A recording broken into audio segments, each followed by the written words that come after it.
Greetings everyone. Have you ever hosted a party or your family and friends and they came over and you really wanted to make a statement by making them a cocktail or a drink or something like that, and you really didn't even know where to begin or where to start or what to make? I'm going to share with you one of my favorite drinks, the classic old-fashioned. One of my favorite drinks. It's real easy to make, very simple, just a few ingredients. I'm also going to show you a few ways of how to twist it to really spice up the drink. Additionally, I want to show you a few things on how to really make your presentation stand out. That is key, and it's often overlooked. Things like glassware, the garnish, and even the ice. I want to talk to you about all that stuff to help you really make a statement next time you have guests over. Let's talk about the old-fashioned and all the ingredients that go into it. You're going to need your favorite bourbon. If you don't have one, I'll make a recommendation to you. When I make an old-fashioned, my go-to, Elijah Craig. I love this stuff. The other thing you're going to need is simple syrup. Real easy to make. It's 1 part water to 1 part sugar. Usually I do a cup of water and a cup of sugar. Sometimes I'll do a cup and a half of water to a cup of sugar if I want to thin this out a little bit, not make it too syrupy. It all works. What you do is you put the sugar in the water, bring it to a boil on your stove, and as soon as it starts to boil, I take a whisk or something like that and really stir it around and make sure all the sugar is good and dissolved. Turn the heat off, let it cool, bottle it, throw it in the fridge, and you got simple syrup. The other thing you're going to need is bitters. I use 2 when I make an old-fashioned. Both by Angostura. I use the aromatic bitters and orange bitters. Real important to have these ingredients here. The other thing you're going to need is ice. Let's talk about ice a little bit. You're going to need ice to mix the drink and really bring the temperature down. And then you're going to need fresh ice for serving the drink. Now, if you watch bartenders make drinks, they all do this. They mix it in a mixing jar with ice, and then they transfer the drink from the mixing jar into a serving glass with fresh ice. Why that's done, I don't know. I've talked to a bunch of people. I've tried to find some things online. I'm not a chemist or anything like that, so I don't know for certain, but what I could find is that it's believed that when you make the drink and cool it in the mixing jar, you bring down the temperature of the drink. When that happens, the melting process in the ice begins, and you don't want to water down the drink. So as it's cooled, you then transfer it out of the mixing jar into fresh ice. Now that the drink is cooled down significantly, mixed with the fresh ice, the melting process is delayed significantly, and the ice keeps your drink that much cooler for that much longer. Is it true? I don't know, maybe someone out there knows more than I do. Drop a comment below if you have a theory. But that's what the bartenders do. That's what I'm gonna do. All right, before we make the drink, because I don't want it to sit as I'm talking things out, I wanna talk a little bit about the presentation. Let's start with the glassware. What kind of glassware are you using? Are you just grabbing some glass out of your cabinet there? Do you have one specific for this drink? Makes a big difference in the presentation. For tonight, the old-fashioned, I have what I got at the Titanic Experience, a etched tumbler with the White Star Line insignia. Represents a very old story and now serving an old-fashioned. Can't go wrong with that. The other thing I want to talk about is garnishing. Now in an old-fashioned, what I like to do is take an orange and then slice off a little bit of the peel, and then either squeeze or twist the peel to release the oils in the orange peel. You'll see when I get to this point, I rub it around the edge and then drop it in, have it kind of rest on the side of the glass. The other thing I want to talk about is ice. This is critical. Let me get my ice that I'm going to serve this in. I'll show you what I have prepared. What always tends to wow anyone that I make this drink for using this ice. These are ice molds, and they're not just any kind of mold you fill with water or whatever and throw it in the freezer and get it cold. Because what happens is when you do that, The impurities in the water tend to cloud the ice and it kind of cracks or whatever.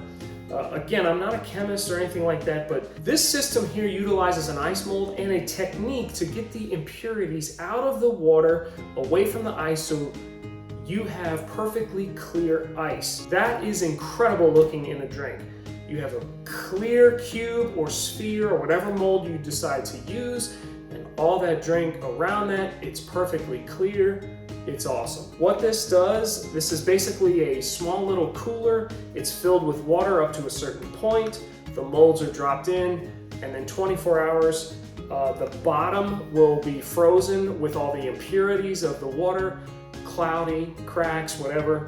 And in the mold, it will be perfectly clear.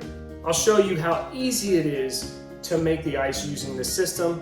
I'll also put a link to the product below. Got it off Amazon, works great, and they have different molds. Over here at the sink with the ice molds, you want to remove the mold from the cooler, and inside, you may not be able to see it in the video, but there is a fill line. We're gonna fill it with water up to that point, okay? And then you take the mold and slowly, gently, put it down into the cooler.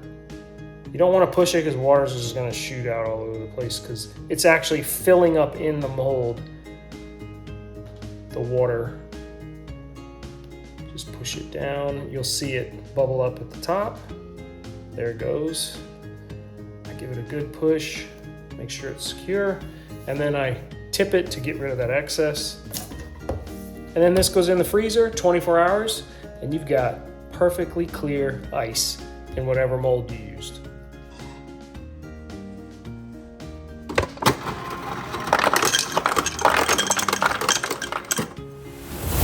All right, for this drink, we're going to start, and why they do this, I don't know, but we'll start with the cheapest ingredients first and work our way up to the most expensive. In this case, simple syrup, you're going in first. 1/2 ounce of simple syrup. If you really, really like the taste of bourbon, you can do a 1/4 ounce. But I like the mix here, the balance with the 1/2 ounce. Next is the bourbon. I'm gonna go ahead and put a pour spout on this, just makes things easier. And we're gonna do 2 ounces of bourbon.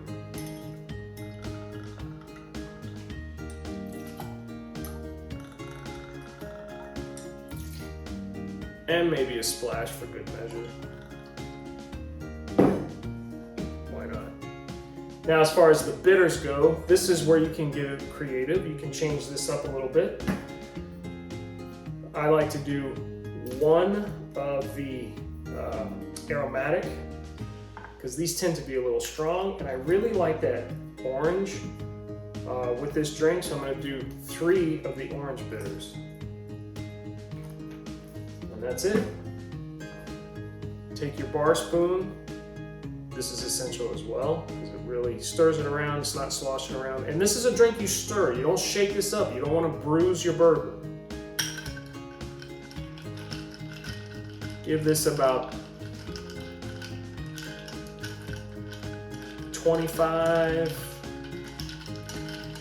35 stirs. Get this nice and cold.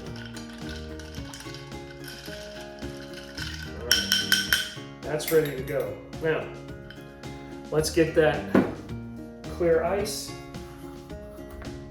1 cube right down into the glass. Take your strainer into the mixing jar, and now pour your cold old-fashioned over this cube. I'm gonna bring it in closer to the camera so you can see what I'm talking about.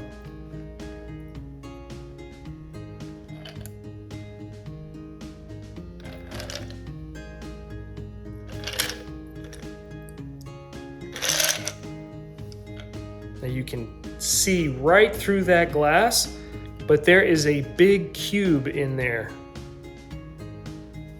And that really adds to the presentation. All right, now we're gonna garnish. Take your orange and your peeler, and I like to go top to the bottom.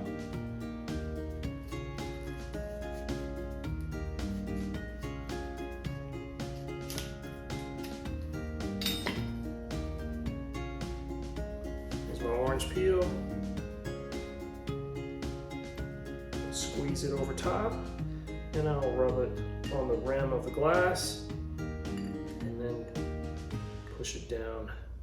Just have it stick out a little bit. And there is your old-fashioned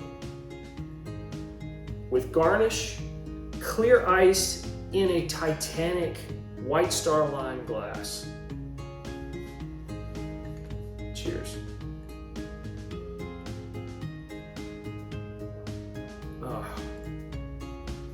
Classic drink, so delicious.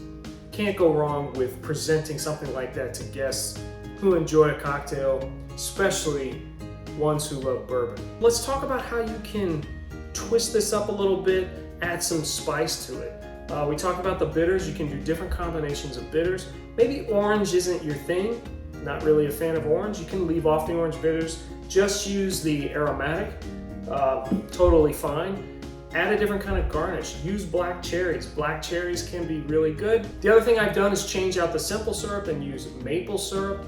A lot of people like that. Just kind of gives it a more rich, sweetness to it. I've also seen bartenders muddle pieces of fruit, like a little bit of orange or even a cherry. Muddle that, just kind of mash it up in there along with the simple syrup. Gives it that little bit of sweetness from the fruits that you've put in there. Can be very good as well. Just a few tips on how to change that up, spice it up a little bit, but go with what you like.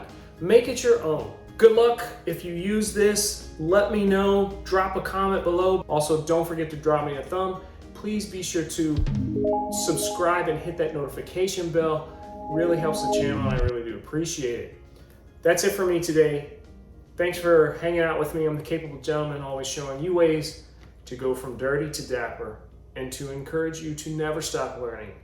Until next time, be kind, everyone. See you next week.